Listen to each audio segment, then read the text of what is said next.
On the John Hammond Street, also live on our numerous affiliates across the country, around the world.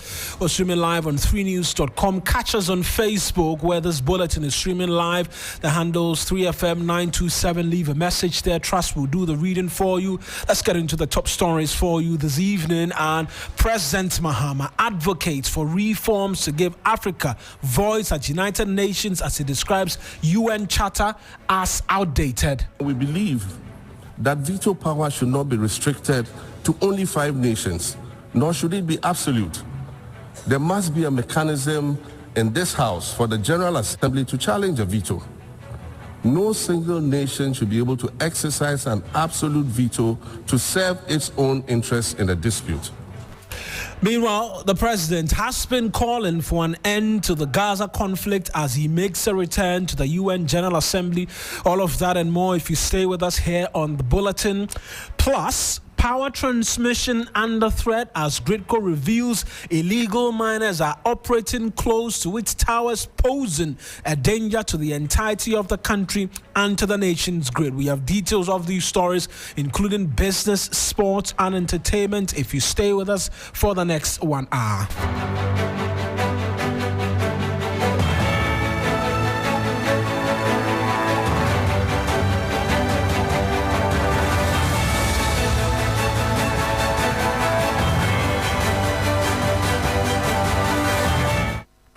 A pleasure that you could join us this evening here on Hot Edition. A reminder, this bulletin is streaming live on Facebook. The handle's 3FM927. Same handles on Twitter as well, also known as X, 3FM927.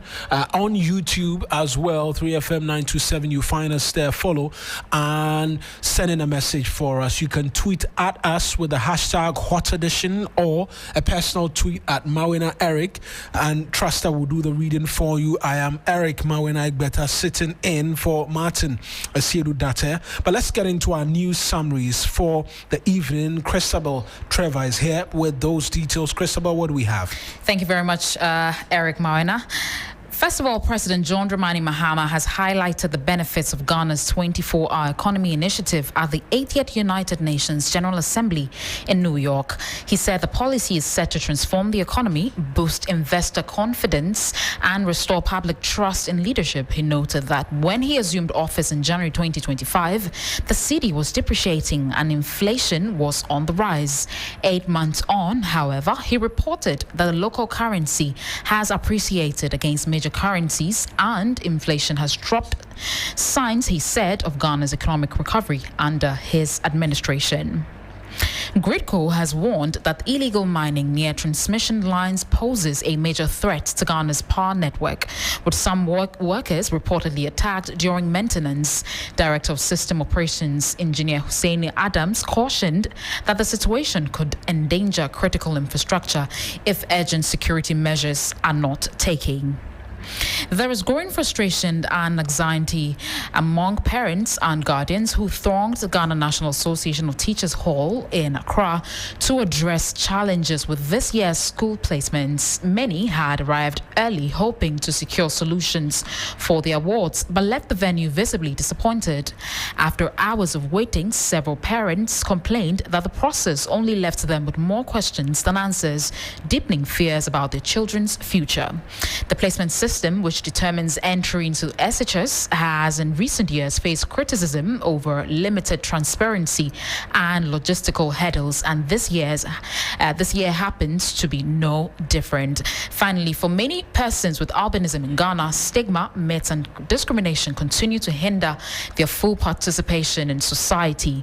A new situation analysis report has revealed that beyond social exclusion, persons with albinism face widespread challenges in accessing healthcare, education, and decent employment opportunities.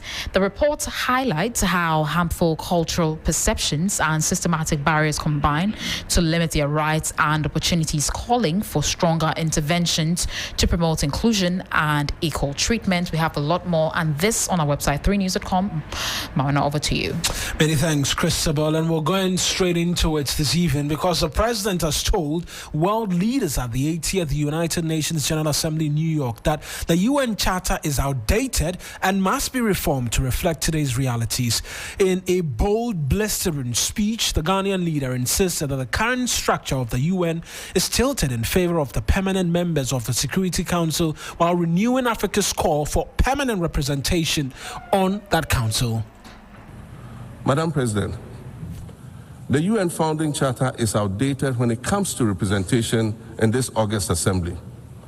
The most powerful post-World War II nations are still being rewarded with an almost totalitarian guardianship over the rest of the world. And yet, the first sentence in Chapter 2, Article 1 of the UN Charter declares that the organization is based on the principle of sovereign equality of all its members. If this were true, and was the case, a continent as large as Africa, with its numerous UN member states, would have at least one permanent seat on the Security Council. Furthermore, we believe that veto power should not be restricted to only 5 nations, nor should it be absolute. There must be a mechanism in this House for the General Assembly to challenge a veto. No single nation should be able to exercise an absolute veto to serve its own interests in a dispute. So today, Madam President, I stand here in this exact spot and ask the world, if not now, then when? We demand not only a reform of the Security Council, but also a reset of the global financial architecture, which is currently rigged against Africa. Africa must have a greater say in the world's multilateral financial institutions. That's the president, and he had a lot more to say in terms of all that's been playing out on the continent and the world at large. We take a listen to him, but I also know that Dr. Vladimir Chidanso is joining us this evening here on Hot Edition. Doc, let me just introduce you and thank you as well for joining us this evening here on the Bulletin. Thanks for having me. Doug, I would just want us to hear from the president on speak to the situation in Gaza, and then I'll come to you for us to begin the conversation on what many are describing as a bold speech. The denial of visas to President Abbas and the Palestinian delegation sets a bad precedent and should be deeply worrying to all member nations of the United Nations. Ghana recognized the state of Palestine in 1988 and supported a 2-state solution to the conflict since then. And I say, contrary to the claims of some, a 2-state solution will not be a reward for Hamas. It will rather be a reprieve for the hundreds of thousands of innocent women and children and people who are facing collective punishment and forced starvation for no reason other than the fact that they are Palestinian. For nearly 2 years and for the fear of reprisals, we here in this General Assembly have been playing hide and seek with language to find the right words to help us avoid or excuse what we all know is taking place in Gaza. But here's the thing, it doesn't matter what you call it. If it looks like a duck, it swims like a duck, and quacks like a duck, well, then it must be a duck. The crimes in Gaza must stop.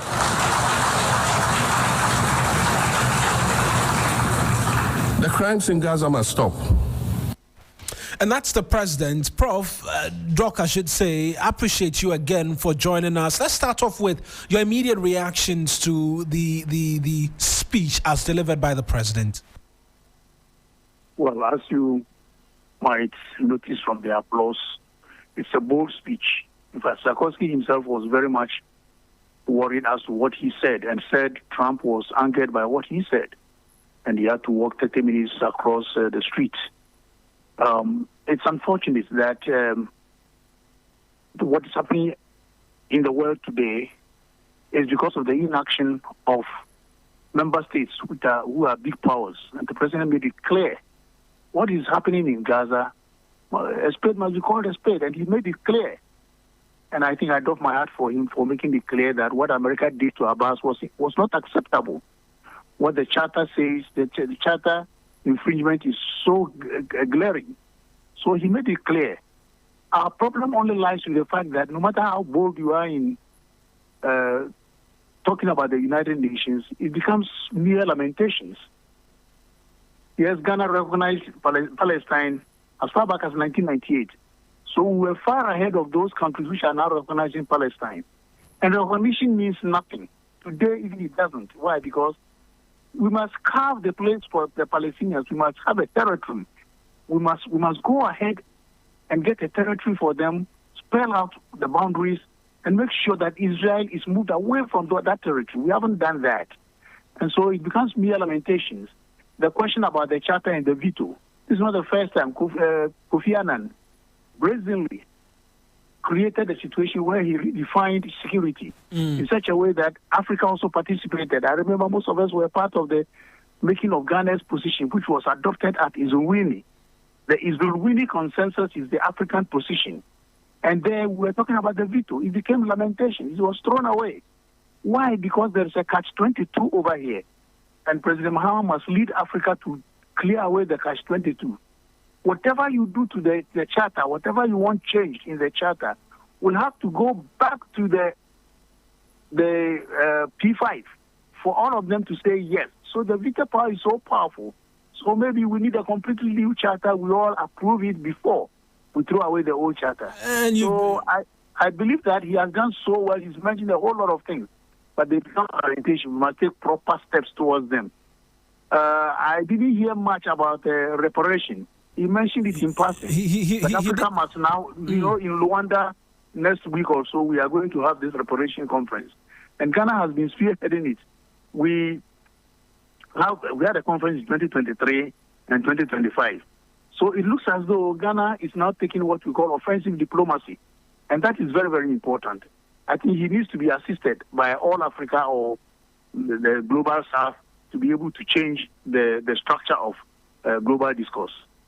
I see you mentioned a number of the other thematic areas with which I was going to speak to, but I just want us to stay on the UN Charter because you mentioned that it must move away from mere lamentations. I've had the chance to as well. I've listened to Kenya's President, Dr. William Ruto, and he also stressed greatly on a reform of the Charter and then the Security Council, amongst many other things. It's increasingly, we're seeing a lot more of the African presidents begin to make that statement. Will it just be the coming together of these different presidents on the continent and making this statement to see it come through, or we should be seeing a lot more action in terms of emotion being moved or on the floor of the General Assembly, amongst many other things?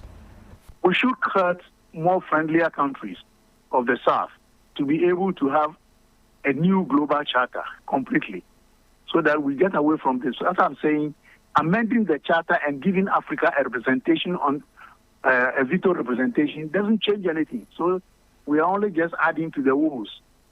It goes back to everything that we say about Israel, and you get one African country to say no, or one European country to say no. Meanwhile, all those who are fighting for seats, remember Japan, the US, Germany, and Japan, Germany, Brazil are all trying to find a way to become veto powers. And that's not what is needed. So we must move. There must be a real movement for saving the world. You know, in times of crisis, the world meets to create a multilateral organization. In 1648, we did that. Then came World War I, we did that to establish the League of Nations. World War II, we did that to establish the current UN system. But after the Cold War was a defining metaphor for conducting international relations. After the Cold War ended, we haven't met to really change the structure of the world, the structure of governing the world. And that is the problem. We are still under the 1945 kind of charter, which tried to ameliorate the situation in 1945. So one president said it's outdated, but it doesn't need just an amendment because the catch-22 will catch us. Because we just have to change that, make amendments, give more, expand the Security Council, whatever it is, but then the 5 members will have to say yes in unison, which will never happen. Right, Doc, let me also bring in another doctor on the other telephone line, Dr. Jonathan Asante-Ocho, who's also joining us this evening for the commentary and also analysis of what it is that we've been hearing from the president. He's a political analyst as well, and so perhaps we'll look at it from the political lenses as well. But I just want to pick it a notch higher with you as well, Dr. Vladimir, on the exploitation bit as well that we had the president speak to, amongst many other things. He says that going forward, we should not have a case where the African continent is cutting away huge resources for exploitation by the West, and we get patterns as a result of that. Well, he was very, very right. That is a financial kind of architecture we have in the world.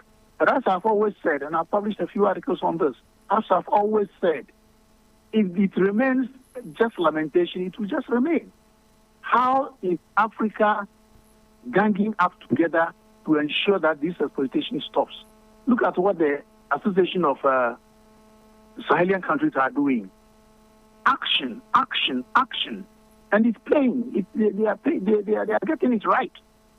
If Africa would do this, collective Africa, 54 countries, would do this, are we all going to be enslaved or going to be, what will happen to us? But unfortunately, a lot of our leadership just want their bread buttered well and soaked well. And therefore, there's no collective serious African action. So he's very right. But it is because of the structure of the world, as I've always said. If we don't change this structure by action, they'll continue to exploit us.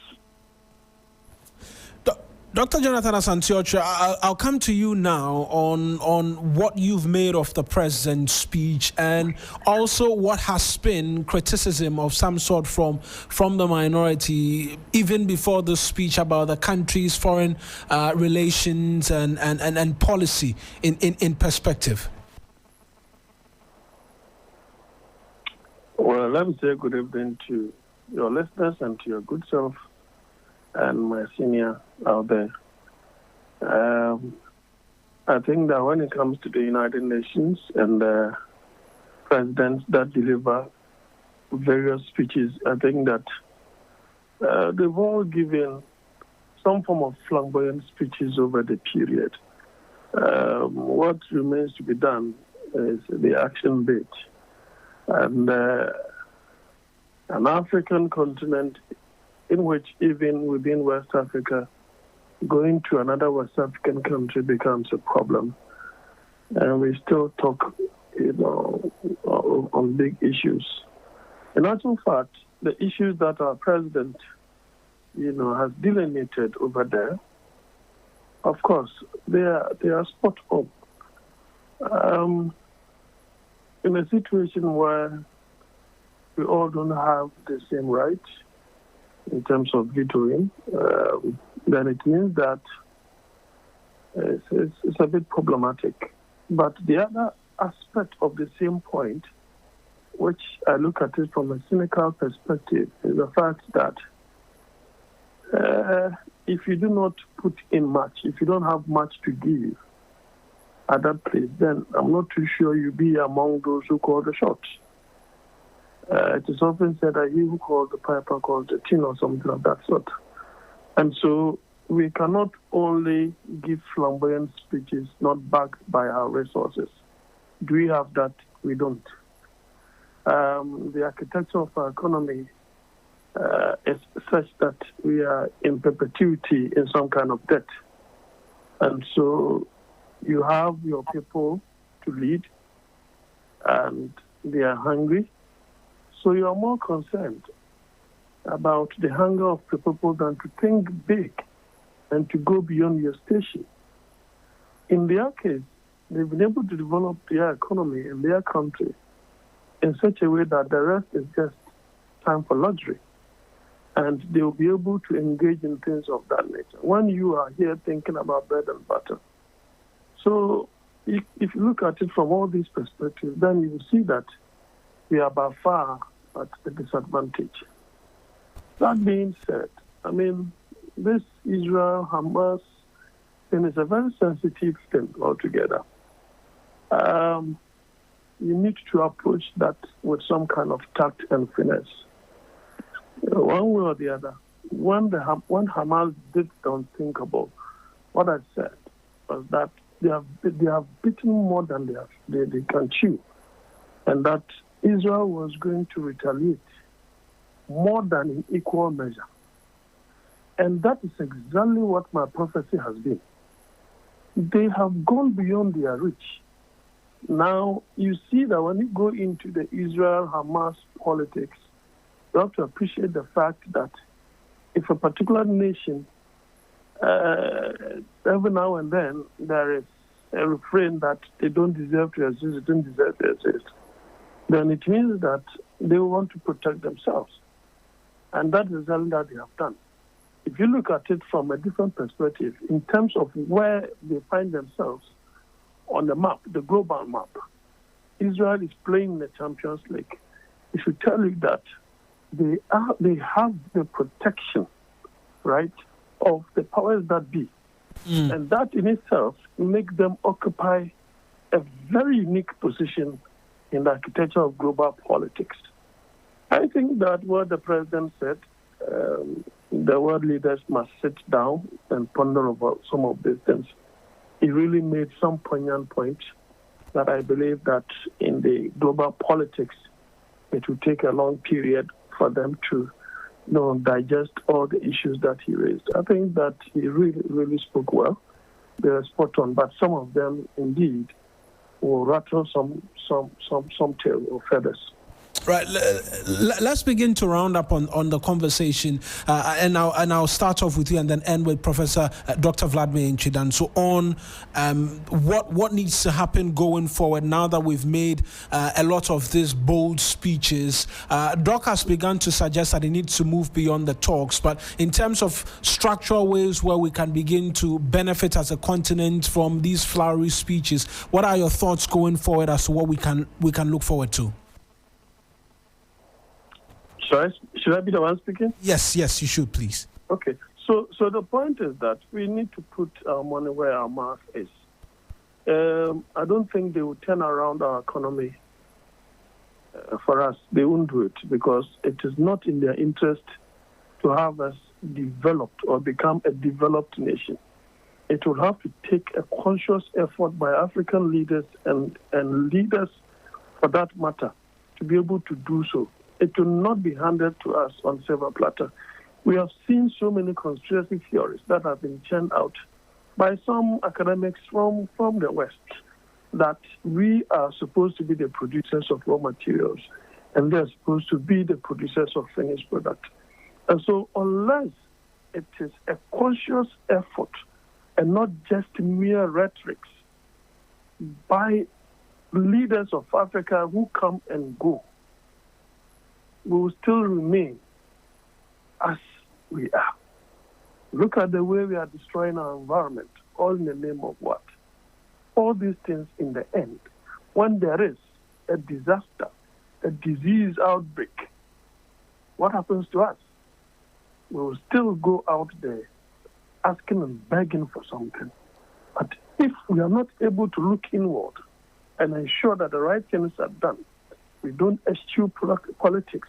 The politics of nepotism will have to give way for meritocracy. If we make these conscious efforts, I think that by and large we'll be able to grow, but not, just an overnight kind of thing.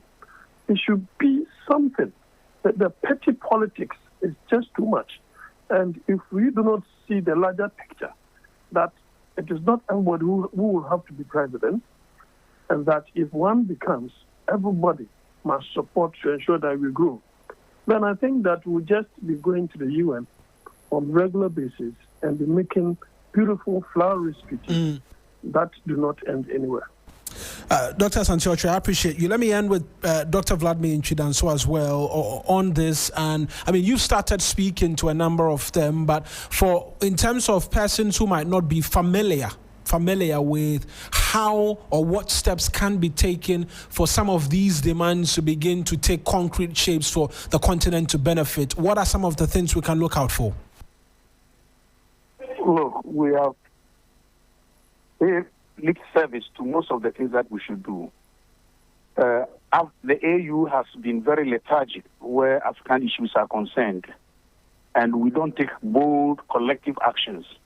Like always, we wait for the big powers to tell us what to do. France has dictated the pace for a long time. Mrs. Kwao, once upon a time at the United Nations representing the AU, boldly spelled out, just like President Mahama has now boldly told everybody what he thinks about what is happening in the world. The following day, the AU withdrew the woman as our representative, just because France took exception to what she said. But she was talking for the whole of Africa, how France was exploiting the French-speaking countries. So it is about time we as Africans collectively acted as Africans. And in this, we must do what normally is done in international relations, seek the support of like-minded countries, seek the support of, say, Brazil, China, India, Russia.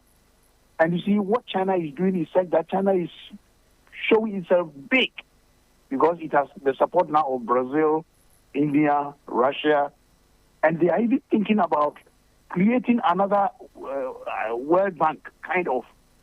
And everybody is shaking. And these are steps we need to be taking for ourselves. Why don't we have our own African ICC, International Criminal Court? And that if you watch out the 39 cases that have gone to the ICC, only one is non-African. I mean, come on. The AES has not shown us clearly that they are not happy and they are getting out of the ICC. Bold actions. Collectively, we will not die. I mean, my brother talked about Israel and President Bush said, if Israel did not exist, they would have invented it. So it's a country that was invented in order to be a Middle East country serving the interests of the West. If Hamas did what they did in October 2023, they didn't do that out of the blues. I mean, for how many years? 1948, 750,000 Palestinians were just thrown out of their land for Israel to be created. And we didn't create a corresponding country. And they have been subjugated for all these years. So they did that, and the future of it is that it will continue. Why will not the world, especially the Arab world, show anger? And we are pandering to the whims of the U.S.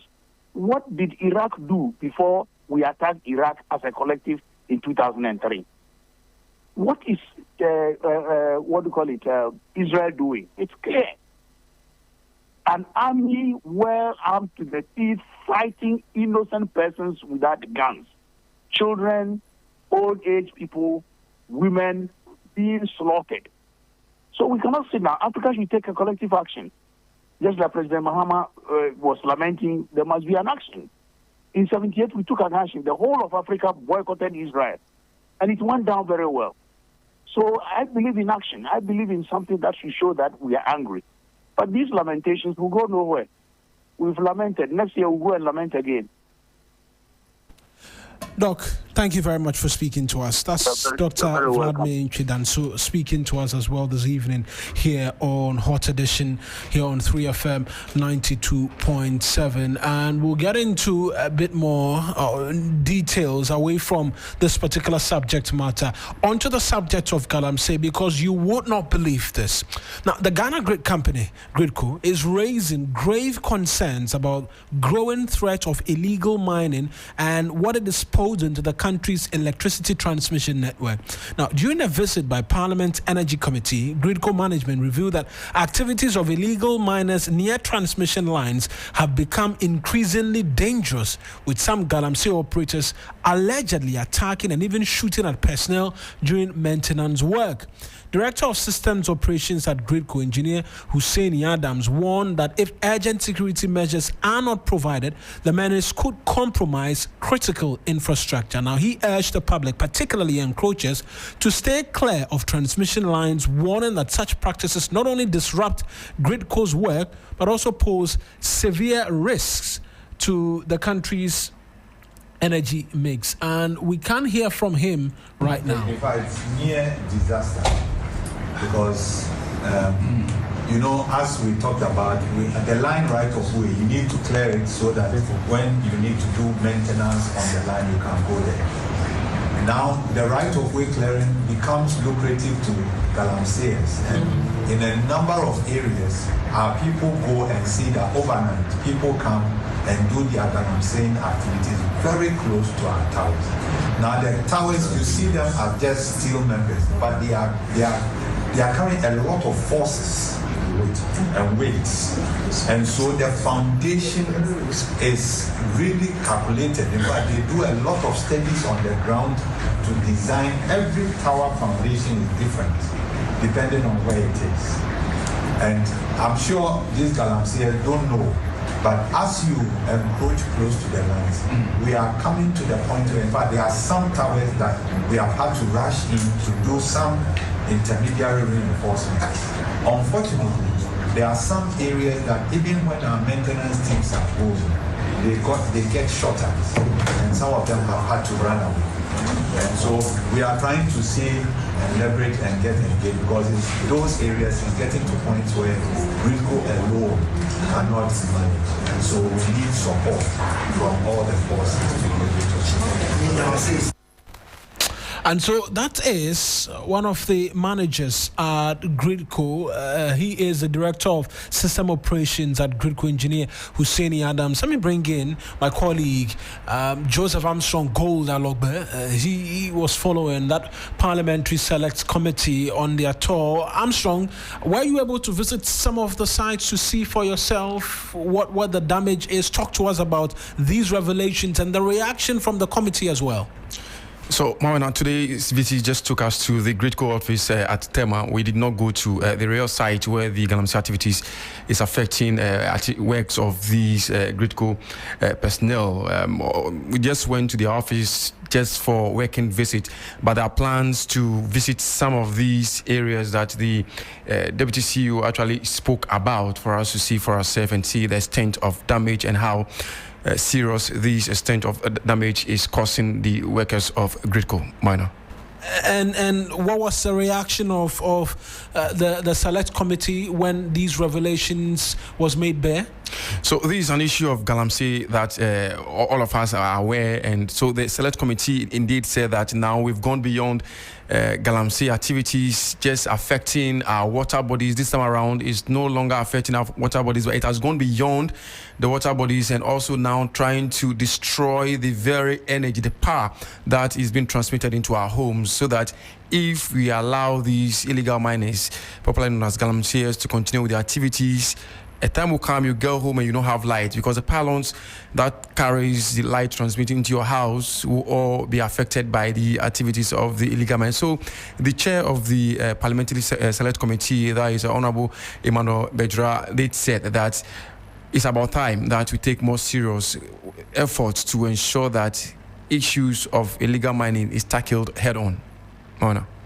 Let's talk about tariffs, because I'm sure that came up as well during this working visit by the select committee. Talk us through what happened there and what the conversations were as well. So from the Gridco, we went to the PRC where the issue of tariffs was discussed, So when we go there, even before the select committee even starts speaking, the executive director for the PRC indeed started even lamenting that, well, he knows definitely before we leave here, we are going to talk about the issue of tariffs, because that's what the public has been crying over for some time now. So he said that, well, before even the select committee begin to talk about it, he wants to make it clear that what we heard in the media space is not anything that has been agreed and concluded on yet. These are just proposals coming from the utility services.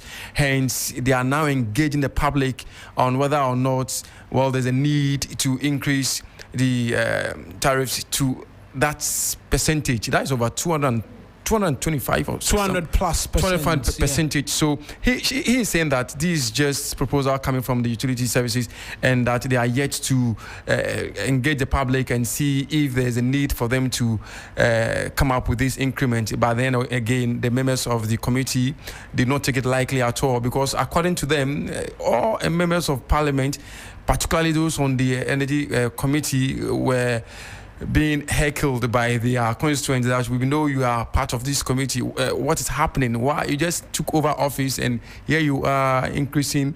Or many people even believe that the thing has already been increased. So the members of the committee did say that in future, before you come up with such announcement in the public domain, you must first consult Parliament, particularly the members of the Committee on the Energy, so that at least the two both can sit and jojo and agree on whether it is of essence to put it in the public domain before going out there, because this indeed has not gone down well with a lot of Ghanaians, which in return, the members of the committee are those that have suffered the consequences of it, minor. Joseph, thank you very much for bringing us those details. That's my colleague Armstrong Gold-Alogbe providing a bit more in terms of details for us this evening here on Hot Edition as to exactly what's been happening when the Select Committee of Parliament visited two key energy stations, that's Gridco and then the utility monitor overseer, PURC, as well as the Public Utility Regulatory Commission as well. But let's move away from that and talk education, because there's growing frustration and anxiety among parents and guardians who throng the Ghana National Association of Teachers NAT Hall in Accra seeking to resolve placement challenges, but many left with more questions than answers.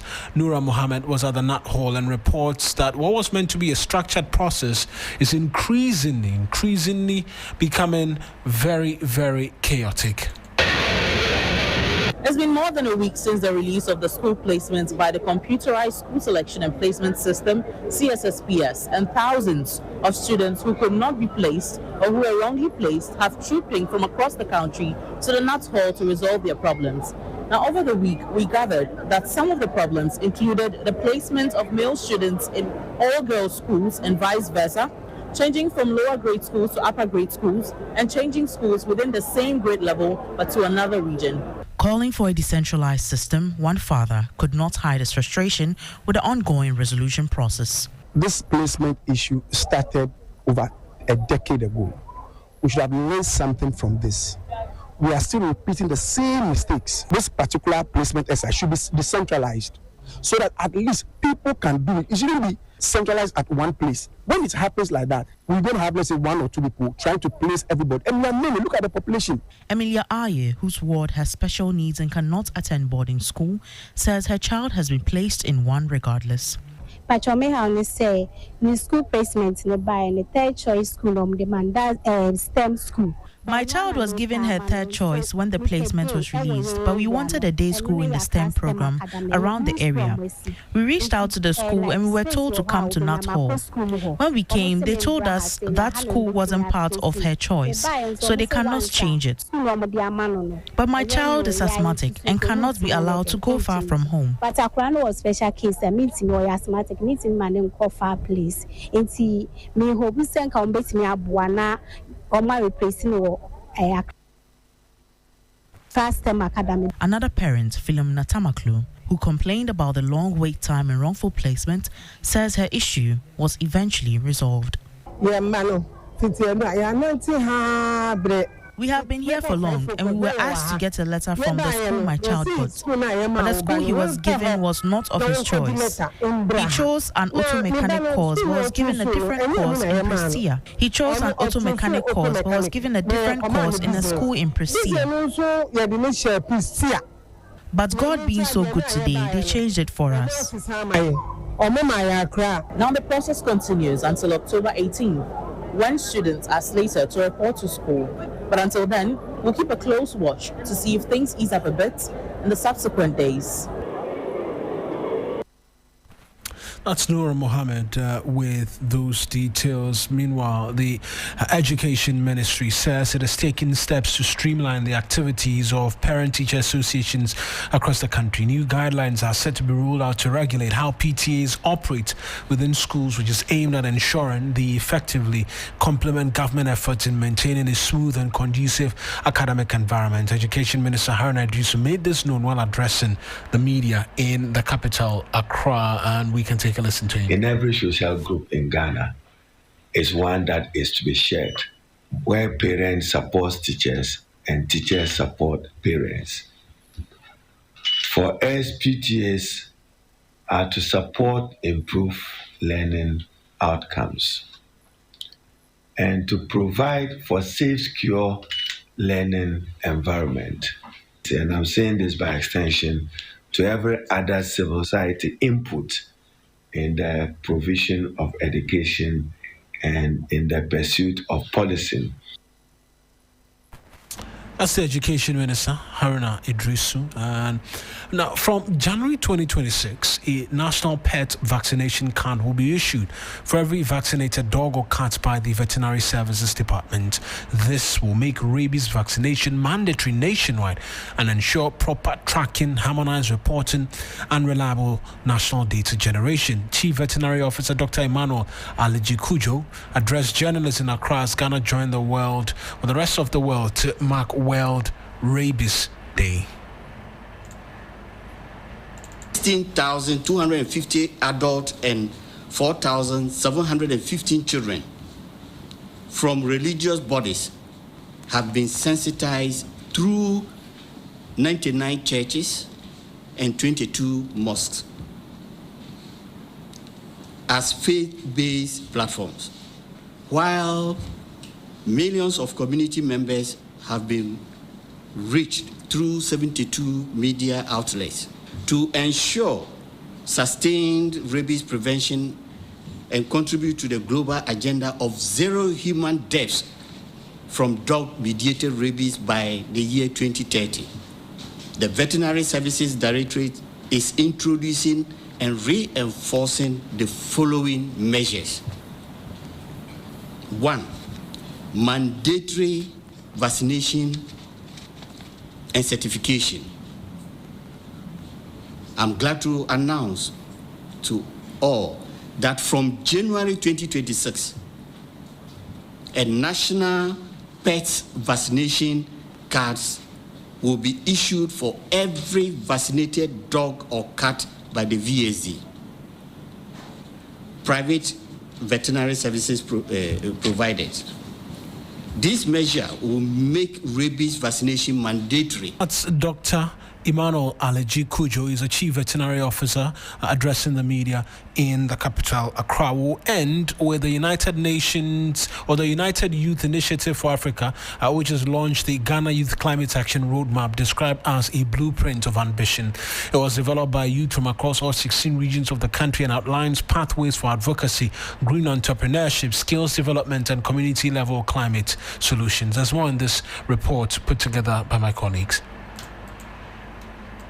The Minister of State for Climate Change and Sustainability, Baba Isifu Seidu, has urged Ghanaian youth to move from the sidelines to the center of climate action, stressing the country's climate future hinges on their leadership, innovation, and resilience. In a speech read on his behalf at the opening of the 5th Local Conference of Youth Ghana 2025, the minister said commitments under the Paris Agreement would remain meaningless unless young people are empowered to drive their implementation.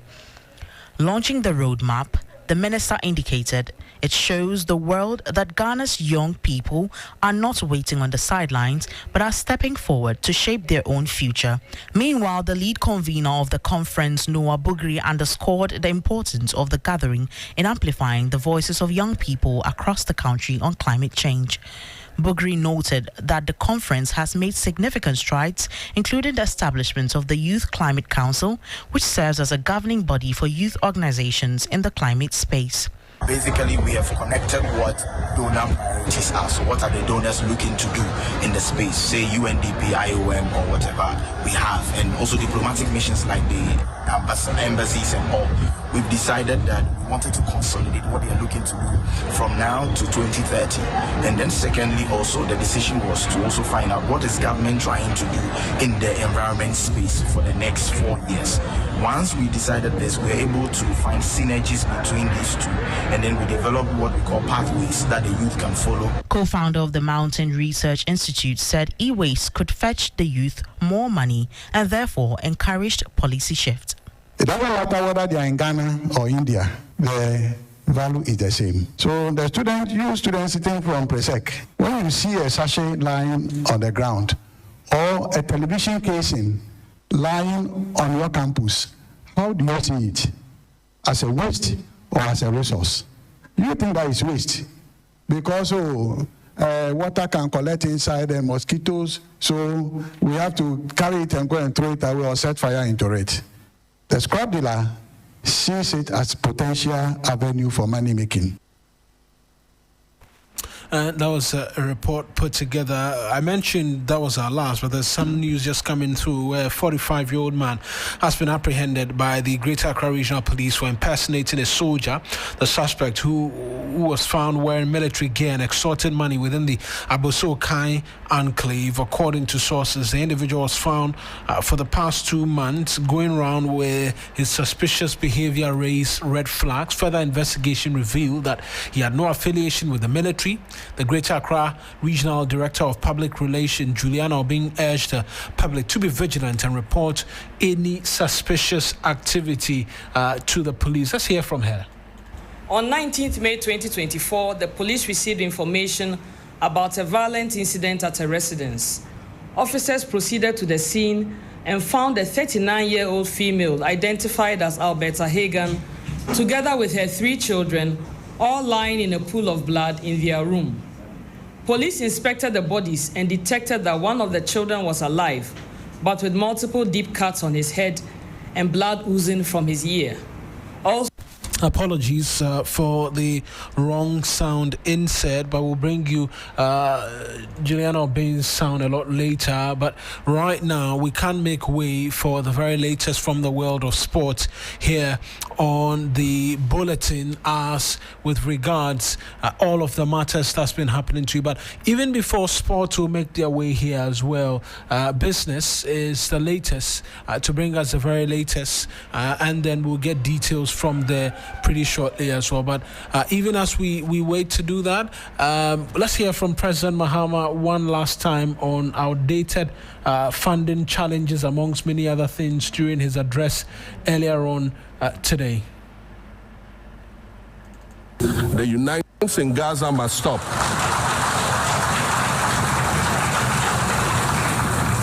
The crimes in Gaza must stop. Madam President, I also want to draw particular attention to the conflict in Sudan, which this body has described as the world's largest humanitarian crisis. 12 million people have had to flee their homes. And when we speak of migration, we refer to the 12 million new Sudanese refugees, whom we as a global community should be willing to assist in much the same way that many member nations readily assisted new refugees coming out of Ukraine. Let's dispense with the euphemisms and dog whistles and speak frankly. It is not a mystery that when leaders of Western nations complain of their migration problems, they are often referring to immigrants from the global south.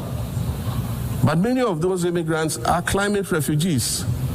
And interestingly, the global north emits 75% more greenhouse gases than the global south. However, the effects of climate change are more severe in the global south because we lack the resources to address them effectively. And so when the desert encroaches on our villages and towns and they become unlivable, we are forced to flee. Wasan Shire, a Somali-born prophet, a Somali-British poet born in Kenya to Somalian refugee parents, was London's first youth poet laureate. She writes in her poem titled Home. And it says, you have...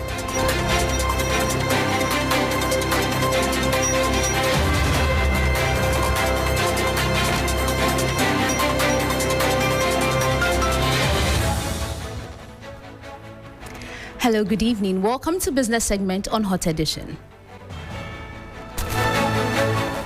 Coming up tonight, Ghana secures key debt restructuring deal with the United Kingdom, paving way for infrastructure projects. I am Esinu Aja. This headline and other stories lined up for you. Please stay.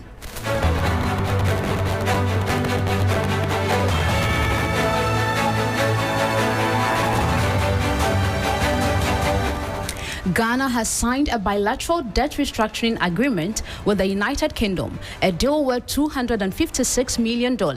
The debt deal with the UK is expected to pave way for the infrastructure project. The following 3 Business News Desk report has more. The agreement, signed by Minister for Finance Dr. Kesil Attoforsen and UK Trade Commissioner for Africa John Humphrey, is the third such pact under the G20 Common Framework. This follows similar agreement with France and the Export-Import Bank of China, and it is a significant step towards restoring Ghana's debt sustainability. Beyond the immediate debt relief, the agreement unblocks funding from UK Export Finance for 5 major infrastructure projects that had been stalled.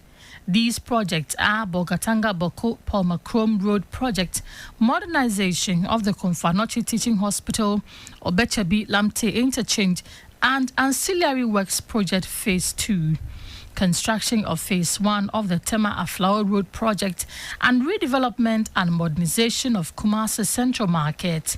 Dr. Forsen reaffirmed government's commitment to fiscal discipline and accelerating economic growth.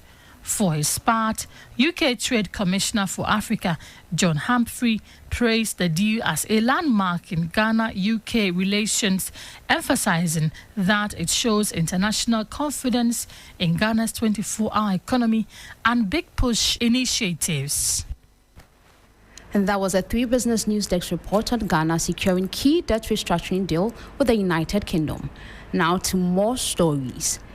Ghanaian industries risk losing their competitive edge if electricity tariffs continue to rise. That's a warning from the Executive Director for the Center for Environmental Management and Sustainable Energy, Benjamin Insia. Speaking to 3 Business, he says the latest 1.14% hike announced by the PURC will raise production costs and make it harder for the local firms to compete at home and abroad.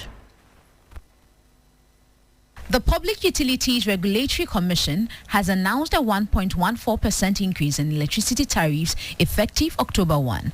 The Commission says the move is necessary to maintain service delivery and reflects prevailing cost. But the Executive Director of the Center for Environmental Management and Sustainable Energy, Benjamin Insia, warns that the decision could have a negative ripple effect through the economy, with households and industries bearing the brunt. If wages remain constant at the household level, savings are going to contract because savings will now be rechanneled into paying for utilities. With respect to industries, cost of operations are going to go high. Most of our industries, holding other factors constant, may not be very competitive, especially with respect to their output, may not be competitive either locally or on the external market. And that may also lead to cuts on employment. Nsia also questions the fairness of the tariff adjustment. He argues that the PURC's resolution contradicts the very act that empowers it, insisting the Commission must act in ways that protect and not burden consumers. When there is over-recovery or windfall as a result of the appreciation of the cedi against the dollar, the electricity end user is not made to benefit from this particular windfall or over recovery. However, when there is an under recovery, the electricity end user is made to pay for it. I think that's not fairness, and that goes contrary to the act that established, which is the 538 that established PURC. They must be fair, balanced in favor of both utilities as well as electricity end users locally. That was Benjamin Insian, the Executive Director for SEMSI. That will be all for business news right here on Hot Edition on 3FM 92.7 FM. For more business stories, please check out our website on 3news.com. I am Esinu Aja. Sports News is up next.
Hello, good evening, and welcome to the sports segment here on Hot Edition on 3FM 92.7. Let's start off from news coming in, and former Black Satellite coach Desmond Ofei has been appointed as the new head coach of the national under-23 men's team, the Black Meteors, underscoring the FA's commitment to continuity and transition of youth players in the senior national teams. Now he steps into the role with a proven track record of success at youth level and experience at the highest tier of Ghana football. Ofei, who currently serves as the assistant coach of the Black Stars, enjoyed an impressive spell with Ghana's under-20 side when he won the African Games. He will be assisted by Yao Preko and then Baba Nuhumalam as assistant coaches. Well, to our next story, where we talk about Ali Dusaidi. Now, he's returned from his ACL injury with the bank, putting up a man-of-the-match performance against Nantes over the weekend. Now, he says that he's looking forward to the season and achieving great things with the club. My personal goals is to have a lot of minutes, start games, as I do before my injury, and my goal today is to give everything with the team, so that we can qualify for this Europa. Because Rennes is a club that always play this Europa. My last 2 seasons we couldn't qualify for Europa, and my goal today is to give everything, to trade harder, to give my best, so that we can all put everything together to qualify for this Europa and play more minutes here. Well, that was Ali Dusaidi bringing an end to the sports segment here on Hot Edition, and then also wrapping up Hot Edition here on 3FM 92.7. We'll be back again